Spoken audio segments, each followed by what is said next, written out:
श्री श्री जगन्नाथ मंदिर प्रतिष्ठा महोत्सव श्री जगन्नाथ संस्कृतिर आउ एक अनन्य सानंद श्रीक्षेत्र प्रतापगिरी अवस्थित प्रभु चतुर्थ मूर्ति प्राय 300 वर्ष पुरातन अस्थायी मंदिर रे विराजमान श्री जगन्नाथ बलभद्र मां सुभद्रा विराजमान करिसेंती। सानखेमुंडी प्रतापी महाराज पुरुषोत्तम अनाज भीम देवों राजधानी प्रतापगिरी रे प्रतिष्ठा करथिले मंदिर। जराजीर्ण से आस्थान दीर्घ वर्ष पर आज गढ़ी उठी एक विशाल मंदिर।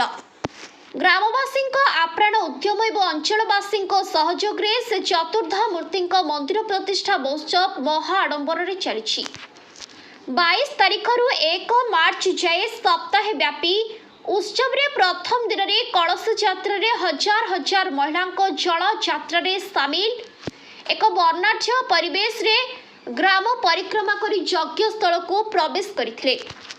सुंदर आलोक सज्जार रामदोली अन्न यज्ञ घृत यज्ञ सहित गो यज्ञ रे पूरा अंचल भक्तिमय परिवेश सृष्टि होइतला। सानखेमुंडी प्रतापगिरी शंकर कुमार नायक का रिपोर्ट न्यूज टुडे ओडिया। परिचय देवाक चाहे सानखेमुंडीर पूर्वतन गढ़ प्रतापगिरी ठारे बर्तमान आम अच्छु हूँ श्री वीरकिशोर देव सानखेमुंडी राजा साहेब ये प्रतापगिरी पूर्वतन जो गढ़ थिला पूर्वर पुरुषोत्तम अनंग भीमदेव जिते खेमुंडी राज्य विभाजन हो नाला विजयनगर गढ़ आमर राज्य थिला। विजयनगर गढ़ पुरुषोत्तम अनंग भीमदेव आसिले ताकर जो दुई पुओ थिले पद्मनाभ मणिदेव एवं जगन्नाथ मणिदेव। पद्मनाभ मणिदेव बड़खेमुंडी राज्य कले जगन्नाथ देव को ये प्रतापगिरी गढ़र सौभाग्य मिलला। जगन्नाथ मणिदेव ये रजा हेले ता पर ठारू बहु पुरुष माने राजनीति करथिले। आमर प्रथम जमी आमर जगन्नाथ देव हेले तापरे चंद्रमणि देव आसिले। चंद्रमणि देव पर एठू आमर स्थानांतर हो गला पोड़ामारी। वर्तमान जो जगन्नाथ मंदिर जो थिला जोटा कि पूर्वर थिला सेटा भग्न अवस्था रे थिला। भग्न अवस्था पर जगन्नाथ मंदिर जो भांगीगला से जगन्नाथ को रोषेशाल रखाई।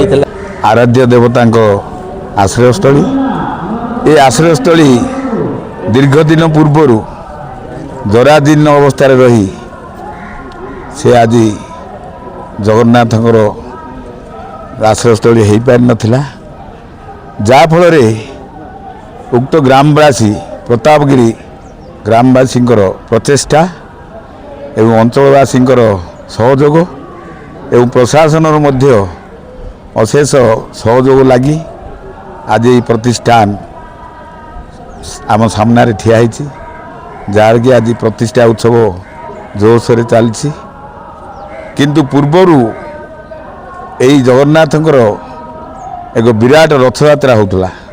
3टी रथ होता 16 चकिया 14 चकिया एवं 12 चकिया एभली 3टी रथ यही प्रतापगिरी दांडे गड़ी गड़ी गुंडिचा मंदिर जाऊला। किंतु कालक्रमे से रथर ये सरंजाम आमको अभाव है जाफल से रथ छोट कराला। तापरे गोटे 16 चकिया गोटे कराला। 3टी रथ पर गोटे 16 चकिया कराला। सी विशेष दिन चली पारानी। जगन्नाथ मु पंडित भवानी शंकर त्रिपाठी सानखेमुंडी अंचल आसी भगवान जगतरनाथ जगन्नाथ अनंत कोटि अखिलांड कोटि अनंत ब्रह्मांड नायकर नायक कोटि कैवल्यदाता श्री जगतरनाथ श्री जगन्नाथ श्री पयर श्रीक्षेत्र श्रीधाम श्री जगन्नाथ श्री पतित पावन एवं श्रीमंडपाधिपति भगवान श्री चतुर्धा मूर्ति चरणारविंद जुगदेवी। आज्ञा मु पद्मचरण पट्टनायक मंदिर परिचालना कमिटी संपादक।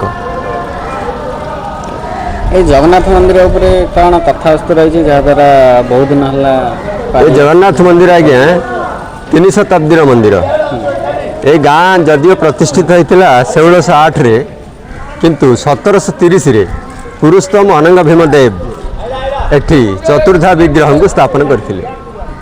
କିନ୍ତୁ 1730ରୁ ପ୍ରାୟ ଆଜି ଯାଏ 2026 ପ୍ରାୟ 300 ବର୍ଷ ହେଲା, 3 ଶତାବ୍ଦୀ ଧରି ଠାକୁରଙ୍କର ନିଜସ୍ୱ ମନ୍ଦିର ନଥିଲା, ଠାକୁର ନିଜସ୍ୱ ଆସନରେ ନଥିଲେ। କିନ୍ତୁ କାଳକ୍ରମେ ରାଜକୀୟ ପୃଷ୍ଠପୋଷକତା ହରାଇବା ପରେ ଏ ମନ୍ଦିରର ଜୀର୍ଣ୍ଣାବସ୍ଥା ଯୋଗୁଁ 1999ରୁ ଏ ଯାବତ୍। ଆଜ୍ଞା ମୁଁ ରଜତ କୁମାର ସାହୁ, ମନ୍ଦିର କଲ୍ୟାଣ ସମିତିର ସମ୍ପାଦକ। କ'ଣ କହିବେ ଆପଣ ଗାଁରେ ଜଗନ୍ନାଥ ମନ୍ଦିର ଚାଲିଛି, ଭକ୍ତମାନଙ୍କ ଛୁଅ ଶୁଦ୍ଧିଛି, ତାପରେ ଆଜି କ'ଣ କହିବେ? କହିବାକୁ ଗଲେ ଏଠି ଆଖପାଖରେ ଏମିତି ଆମର ଗଞ୍ଜାମ ଏଭଳିଆ ଜନସମାଗମ, ଏଭଳିଆ ଯାତ୍ରା ଆଜି ପର୍ଯ୍ୟନ୍ତ ହେଇନି, ଯାହାକି ଦୀର୍ଘ 7 ଦିନ ଧରି ଅନ୍ନଦାନ କାର୍ଯ୍ୟକ୍ରମ ତା ସହ 7 ଦିନ ବ୍ୟାପୀ ଆମର ଯଜ୍ଞ କାର୍ଯ୍ୟକ୍ରମ ଚାଲୁ ରହିଛି। ଆଜି 23 ତାରିଖରୁ ଆଜି ହେଲା 26 ତାରିଖ, ଆଜି 3 ଦିନ କାଳ ଚାଲିଛି, ଆହୁରି 1 ତାରିଖ ପର୍ଯ୍ୟନ୍ତ ଚାଲିବ। ତା ସହିତ ଏ ମନ୍ଦିର ହେଉଛି ଆମର ବହୁ ପୁରାତନ, ଦୀର୍ଘ 400 ବର୍ଷ ତଳର ମନ୍ଦିର। 1999 ସାଲରୁ ଆଜି ପର୍ଯ୍ୟନ୍ତ ଦୀର୍ଘ 26 ବର୍ଷ ହେଇଗଲା ଆମର ଗ୍ରାମବାସୀଙ୍କର ଅକ୍ଳାନ୍ତ ପରିଶ୍ରମ, ବ୍ଲକ ପ୍ରଶାସନର ଅକ୍ଳାନ୍ତ ପରିଶ୍ରମ ଉପରେ ଆଜି ତାହା ସାକାର ହେବାକୁ ଯାଉଛି। ଏଥିପାଇଁ ଆମେ ଆମ ଗ୍ରାମବାସୀ, ଆମ ପଞ୍ଚାୟତବାସୀ ତଥା ଆମ ବ୍ଲକର ମୌଡ଼ମଣି ପାଇଁ ଆମେ ବହୁତ ଉତ୍ସାହିତ।